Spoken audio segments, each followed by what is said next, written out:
What's going on, YouTube? Destructible here. Today we're playing some more Grim Dawn. I hope you guys enjoy this. We're playing the Unstoppable Archon. I'm having a lot of fun. This is my first two-hand build that I've showed you guys. Anyway, you guys leave a like, subscribe, all that stuff. It really helps out. And take a look at my channel. I'm also playing a little bit of Wolcen, Lords of Mayhem, and Last Epoch right now. So if you like those games, just check it out. Anyway, enjoy the footage. What's going on, YouTube? Destructible here. Today we got another Grim Dawn build. We're playing the Unstoppable Archon today, and yeah, this build's pretty cool. It's one of my first two-hand builds you've probably seen me ever do. So yeah, we're gonna get right into this and start playing. Just to mention, I am wearing a green shirt, and it does not look good on the camera, I can tell. So yeah, apologies in advance for that. Anyway, as you guys know, I'm just gonna go through the gear real quick. The mastery points and then devotions and all that stuff. But if you'd like, you could just take a look at the Grim Tools link and it'll have all the information you want right there for you. Alright, so first off, we're using the Avengers, the Nature's Avengers set here. It's a 4-piece. That's for the Soldier, Shaman, and Oathkeeper. But I'm an Archon, so Shaman and Oathkeeper in this case. And yeah, first off, the Avengers Crusher is going to be giving us a little bit of attack damage converted into health. And then a couple of points into brute force and a lot of points into attack speed, which is good to give us that extra damage per second, as well as just a flat increase to weapon damage, to upheaval, and to smite, which is pretty good. And then we've got 2 Blade Twister Signets right here. These are just going to give us some more Savagery and Haven, which actually 4 in total to both, which we are using both those Masteries. And then we've got the Mythical Blooddrager's Cowl right here. So what this is going to be... The nice thing about this is a 100% chance on enemy death is procs. It has a 15-second duration. It just flat out heals you for 10% health, which is quite a bit. Increases bleeding damage, and then increases your attack speed by 10%, as well as increased health regeneration. It also gives 1 to all skills and shamans, and then gives another just weapon damage increase to Savagery, as well as adding some more bleeding damage over to that. So it's real good. It's really, really good. Let's just keep it there. And now, next we've got the Mythical Doombringer, which is our amulet we're going to be using here, which increases Feral Hunger by 3 more points.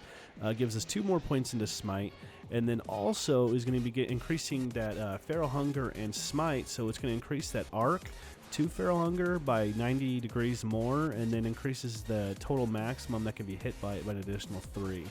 And then increases the critical damage from it by an additional 40%, and then a plus 40% crit to Smite.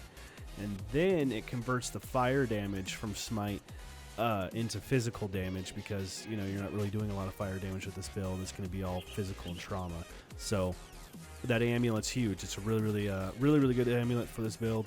And let's move on. So now we got the Avengers Pauldrons right here. The Avengers Pauldrons right here are going to be giving us some points into upheaval and smite, and not a whole lot else to mention on that.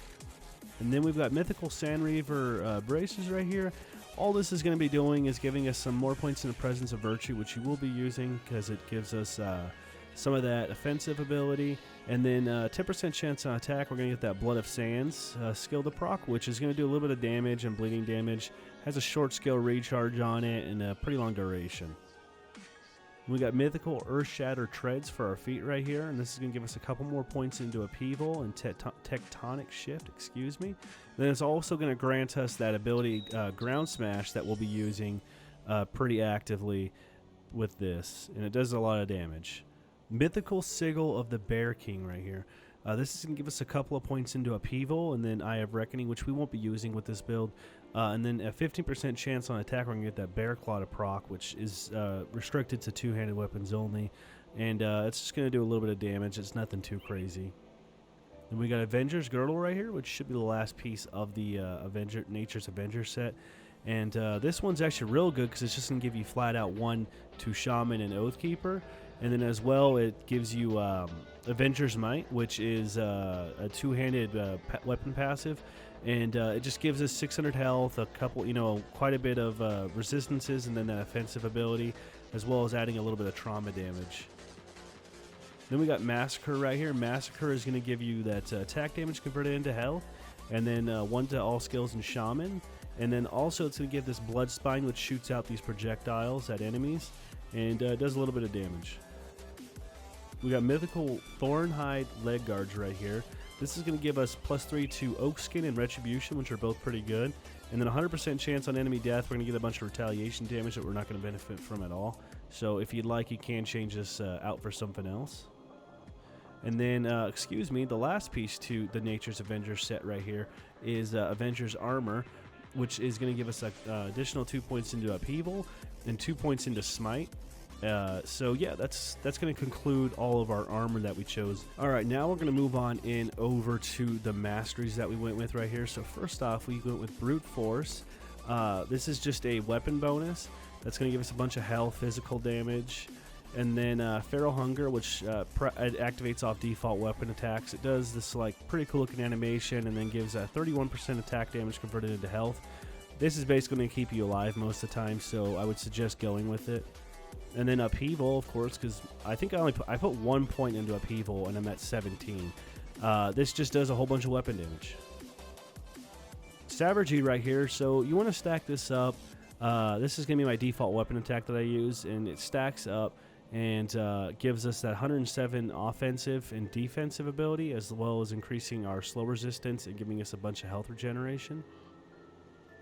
And then I went with Mogdragon's pack right here, and just put a couple of points into this, and then went and dedicate a lot more points into Heart of the Wild, which will increase your health, and then poison durations and bleeding durations are reduced as well, and increased health regeneration. And then Oak Skin, which is going to give us some more Pierce resistance and Aether resistance. Next, we've got Smite under the Oathkeeper tree right here. This activates off all default weapon attacks as well, and just does a bunch of damage. That's basically it with that. And then we got Vire's Might right here. So, yeah, this is going to be a charge. You're just running around. And then we got Tectonic Shift to conclude that ability right there. Things to mention with Vire's Might. I pair this up with, what's it called? Violent Delights. Excuse me. And Violent Delights is just another charge. So, like, you can basically just sit here the entire time and just charge back to back. And that's what I tend to do. The one problem is that you're going to be running out of energy quite a bit with this, between using your Savagery and Judgment and then charging with Ground Smash. It's pretty energy heavy. Like, that's the only downside that I've seen so far with this build. So keep in mind, you're going to have to be pretty stocked in energy potions just to keep your energy up. So moving on over into it, we got Judgment right here, which is going to taunt all the targets. It does a little bit of physical and trauma damage, and then also it's going to reduce their defensive ability by a lot, and then also increase that physical and trauma damage, as well as slowing them for 3 seconds. And then Judgment additionally taunts the targets. Then we got Presence of Virtue right here. So this is going to give you a huge increase to your offensive ability, like I said, and then also increase your internal and bleeding damage, internal trauma and bleeding damage. And then Haven, which is going to give you an increase to health and healing effects as well. And that's going to be it for the Masteries. And now we're going to move on into the Devotions and just go over the Celestial powers that I went with. There's only 3, I believe, with this build. It was pretty minimal because I was just trying to get down to Blind Fury right now, not Furry. Blind Fury, which is 100% chance on critical attack. It's going to give you a... and it has a 1 second scale recharge, 100%, and it does just a ton of damage. And it also reduces their physical resistances, slows them down, and it's just a giant AoE that buffs you up a bunch. I went with Arcane Barrier right here, and the only reason I actually grabbed this is because I was going into these other trees trying to get down to here into Blind Fury. So